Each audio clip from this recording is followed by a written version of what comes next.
Last 5 ఇయర్స్లో కూడా police department అన్ని రకాలుగాను కూడా నష్టపోయింది. అంటే వాళ్ళకి minimum finger print authentication system దగ్గర నుంచి సీసీ కెమెరాల మెయింటెనెన్స్ కూడా ఏమీ లేకుండా పోయినాయి. ఈవెన్ దో ఈరోజు పోలీస్ స్టేషన్స్ కూడా చాలా కండెమ్ పొజిషన్స్లో ఉన్నాయి. సో వీటన్నిటి మీద కూడా ఒక ఛాలెంజింగ్ పొజిషన్. ఈరోజు బడ్జెట్ అన్నది పోలీస్ డిపార్ట్మెంట్కి పెట్టడం అన్నది వెరీ ఛాలెంజింగ్ పొజిషన్. అయినప్పటికీ కూడా గౌరవ సీఎం గారు ప్రత్యేకంగా పోలీస్ డిపార్ట్మెంట్ మీద దృష్టి పెట్టడమే కాదు, లా అండ్ ఆర్డర్ని కూడా స్టిమ్యులేట్ చేయాలంటే వాళ్ళకి ఇవ్వాల్సిన ఎక్విప్మెంట్ కానీ వాళ్ళకి ఇవ్వాల్సిన ప్రొవైడ్ చేయాల్సిన అన్ని ఫెసిలిటీస్ ఇవ్వాలి. కాబట్టి ప్రత్యేకంగా సీసీటీవీస్ కెమెరాస్ గురించి కానీ, డ్రోన్స్ గురించి కానీ, అదేవిధంగా ఇప్పుడు మనకి ఈగల్కి సపరేట్గా ఫండ్ అలొకేట్ చేయడం కానీ, సైబర్ క్రైమ్ పోలీస్ స్టేషన్స్ ఏర్పాటు చేయడానికి కానీ, వీటన్నిటికీ కూడా బడ్జెట్లోనే సానుకూలంగా స్పందించాల్సిందిగా మేము కోరుకున్నాం.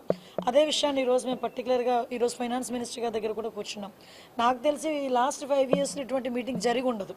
ఎందుకంటే డిపార్ట్మెంట్కి ఎలాకేషన్కి ఒక 5% పెంచేసి పంపించేసే పరిస్థితులు తప్పించి ఏ రోజు కూడా డిపార్ట్మెంట్స్ దగ్గర నుంచి ముందుగా ప్రపోజల్స్ తెప్పించుకొని అది ఎంతవరకు ఇంప్లిమెంట్ అవుతుంది, ఎంతవరకు మనం చేయగలమని ఒక ముందే అవగాహన తెచ్చుకొని ఈరోజు బడ్జెట్ ప్రవేశపెట్టడం అన్నది ఎన్డీఏ గవర్నమెంట్కే చెల్లింది.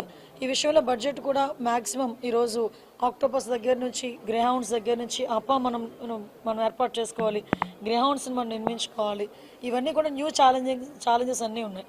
ఆ ఛాలెంజెస్ అన్నింటినీ కూడా మనం అందరం కూడా పూర్తి చేయాలనే ఉద్దేశంతోనే ఈరోజు బడ్జెట్ మీటింగ్ కూడా కొనసాగింది. రాబోయే బడ్జెట్లో పోలీస్ డిపార్ట్మెంట్కి మంచి చేకూరుతుందని మాత్రం నేను కోరుకుంటున్నాను. లేదండి, డిఫరెంట్ ప్రపోజల్స్ అన్నీ ఉన్నాయి. ఇంకొన్ని ప్రపోజల్స్ కూడా రావాల్సినవి ఉన్నాయి. సో అన్నీ అయిన తర్వాత మీకు ఒక ఫిగర్ మెన్షన్. ఏం లేదండి, అది యాక్చువల్గా నేను మాట్లాడాను, మంత్రి గారితోనే మాట్లాడాను, డిపార్ట్మెంట్ వాళ్ళతో ఇక్కడ మాట్లాడాను. అది ఈరోజు ఇంకా ట్రేస్ అవుట్ అవుతుంది. బట్ కొంచెం నెగ్లిజెన్సీ కనిపించింది కాబట్టి డెఫినెట్గా అతని మీద చర్యలు తీసుకుంటాం. అంతే కదా, డిపార్ట్మెంట్ కాదు, ఆయన దగ్గర క్యారీ చేసే విషయంలో ఎక్కడో చిన్న అంటే మిస్యూజ్ అని కూడా కాదు, బ్యాడ్ లక్.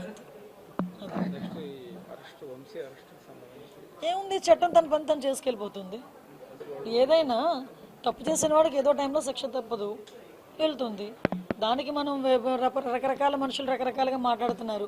నిన్న వైఎస్ఆర్సీపీ వాళ్ళందరూ బయటకు వచ్చి డీసీపీ ఆఫీసులో మాకు రిప్రజెంటేషన్ ఇవ్వలేకపోయాము, ఇలాంటి మాటలు మాట్లాడుతూ ఉంటే కర్మ సిద్ధాంతం అన్నది నాకైతే గుర్తొచ్చింది. కొన్ని కర్మ సిద్ధాంతాలు కూడా ఉంటాయి కదా. లాస్ట్ టైం మీకు వాళ్ళకి గుర్తు చేయాలి, మమ్మల్ని కనీసం డీసీపీ ఆఫీస్ గేట్ కూడా ముట్టుకొని ఇచ్చేవారు కాదు. మా పార్టీ ఆఫీస్ నుంచి మేము బయలుదేరితే అక్కడ ముళ్ళ కంచెలు లాంటివి వేసి, ఇనుప కంచెలు వేసేసి, పోలీస్ ప్రొటెక్షన్ పెట్టేసి మమ్మల్ని లోపల కూడా వెళ్ళకుండా కిలోమీటర్ అవతలే మమ్మల్ని ఆపేసే పరిస్థితి. ఈరోజు చాలామంది ఈ 7 నెలల కాలంలో డీసీపీని కలిసిన సందర్భాలు చాలా ఉన్నాయి. వైఎస్ఆర్సీపీ వాళ్ళు, ఇదే ఎక్స్ మినిస్టర్ అంబటి రాంబాబు వీళ్ళందరూ కూడా ఈ 7 నెలల్లో 2-3 సార్లు వెళ్ళి డీసీపీని కలిసిన సందర్భం కూడా ఉంది. నిన్న డీసీపీ గారు ఏదో బిజీగా ఉంటారు, అక్కడ ఉన్న వాళ్ళకి ఇచ్చి రావాలి. దానికి ఇంత రాద్ధాంతం చేసి మళ్ళీ పైగా డీసీపీ ఆఫీస్ను కూడా, అంటే వాళ్ళు బ్యాక్ ఒక్కొక్కసారి వెళ్ళి వాళ్ళ గతం కూడా ఒకసారి గుర్తు తెచ్చుకుంటూ ఉండాలి. దాన్నే కర్మ సిద్ధాంతం అంటారు. అది ఎలా మర్చిపోకూడదు, మనం మర్చిపోయిన కర్మ అన్నది మర్చిపోదు కదా, అదే జరుగుతుంది. అక్రమ అరెస్ట్ వైసీపీ ఎప్పుడు అక్రమ అరెస్ట్ అంటుంది. మమ్మల్ని చేస్తేనేమో అవి కరెక్ట్ అరెస్టులు, ఇవేమో అక్రమ అరెస్టులు. అందులో పెట్టినవేమి సెక్షన్స్ ఒకసారి చూసుకుంటే దానికి అనుగుణంగానే కోర్టు కూడా సబ్మిట్ చేశాము. జడ్జి గారు కూడా రిమాండ్ విధించారు. ఫర్దర్గా ఏం జరుగుతుందని కోర్టులు చూసుకుంటారు. 6 నెలలు 8 నెలలు అవుతుంది కానీ చాలా కేసులు విషయంలో నిర్లక్ష్యంగా ఉన్నదన్నటువంటి ప్రధానమైన ఆరోపణ మీ పట్ల క్యాడర్ నుంచే వస్తుంది. సోషల్ మీడియాలో పూర్తి స్థాయిలో మీకు వ్యతిరేకంగా పోస్టులు పెడుతున్నారు. మీకు విషయం ఏంటంటే, ఇప్పుడు ఏదైనా చాలా జాగ్రత్తగా చేయాలండి.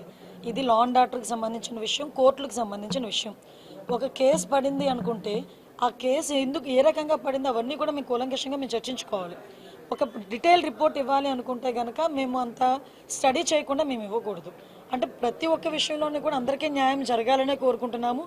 తప్పు చేసిన వాడికి శిక్ష పడాలని కూడా కోరుకుంటున్నాం. మీరు అబ్జర్వ్ చేసుకుంటే లాస్ట్ విజయనగరం జిల్లాలో ఒక పోక్సో కేసు ఒకటి వచ్చింది. పోక్సో కేసులో 3 నెలల కాలంలోనే అతగాడికి జైలు శిక్ష పడింది. అదే విజయనగరం జిల్లాలో 6 నెలల కాలంలోనే పోక్సో కేసులో 25 ఏళ్ళ జైలు శిక్ష పడిన సందర్భం కూడా ఉంది. రీసెంట్గా 10 days బ్యాక్ ఒక పోక్సో కేసులో 3 monthsలో శిక్ష పడింది.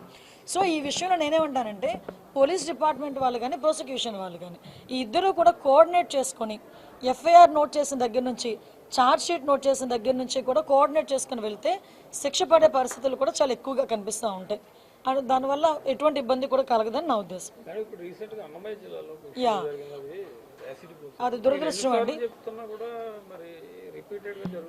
అంటే విషయం ఏంటంటే ఫర్దర్గా మీకు లాస్ట్ 6 monthsలో కూడా చూసుకుంటే యాక్చువల్ క్రైమ్ రేట్ 9% తగ్గింది. ఎందుకంటే మీరు అబ్జర్వ్ చేసుకున్నా కూడా ఎక్కడ కూడా నిందితులను పట్టుకునే విషయంలో ఎక్కడ కూడా చిన్న నిర్లక్ష్యం కూడా మేము వ్యవహరించట్లే. ఇమీడియట్గా 24 to 48 అవర్స్లో మేము పట్టుకుంటున్నాము. As per rule, as per police rule, as per law మేము వాళ్ళని ప్రొడ్యూస్ చేస్తున్నాం. వాళ్ళకి కూడా రిమాండ్స్ వెళ్తున్నాయి. మ్యాక్సిమం వాళ్ళకి శిక్ష తొందరగా పడేయడానికి కూడా ఛార్జ్ షీట్స్ ఓపెన్ చేయడం కానీ, వాటికి సంబంధించిన క్లూస్ ఇవ్వడం కానీ, ఫోరెన్సిక్ రిపోర్ట్స్ ఇవ్వడం కానీ చాలా తొందరగా డిపార్ట్మెంట్ వాళ్ళు చేస్తున్నారు. కాకపోతే 1 or 2 సిచ్యువేషన్స్ డెఫినెట్గా జరుగుతున్నాయి. ఈరోజు చూస్తే అమ్మాయితో నేను వాళ్ళ తల్లిదండ్రులతో కూడా నేను మాట్లాడాను. అమ్మాయితో ఫోన్లో మాట్లాడడం కూడా వాళ్ళకి కొంచెం ధైర్యంగా ఉంటుందని చెప్పి ఇక్కడ నుంచి నేను అన్నమయ్య జిల్లా అమ్మాయిని ఇమీడియట్గా ఇప్పుడు బెంగళూరు కూడా షిఫ్ట్ చేశారు. మన మంత్రిగా రాంప్రసాద్ రెడ్డి గారు కూడా ఇమీడియట్గా అక్కడికి వెళ్ళారు. లోకేష్ గారు కూడా వాళ్ళతో పరామర్శించారు, వాళ్ళతో ఫోన్లో మాట్లాడారు. నేను కూడా మాట్లాడాను. ఎట్టి పరిస్థితుల్లోనే ఆ అమ్మాయి కంపల్సరీగా బతకాలి, అమ్మాయికి క్షేమంగా బయటకు వస్తుందన్న నమ్మకం మాకుంది. నిందితుడు ఎవరైనా కూడా కంపల్సరీగా యాజ్ ఎర్లీ యాజ్ పాసిబుల్ పట్టుకుంటాం. శిక్ష అయితే చాలా గట్టిగా కూడా ఉంటుంది.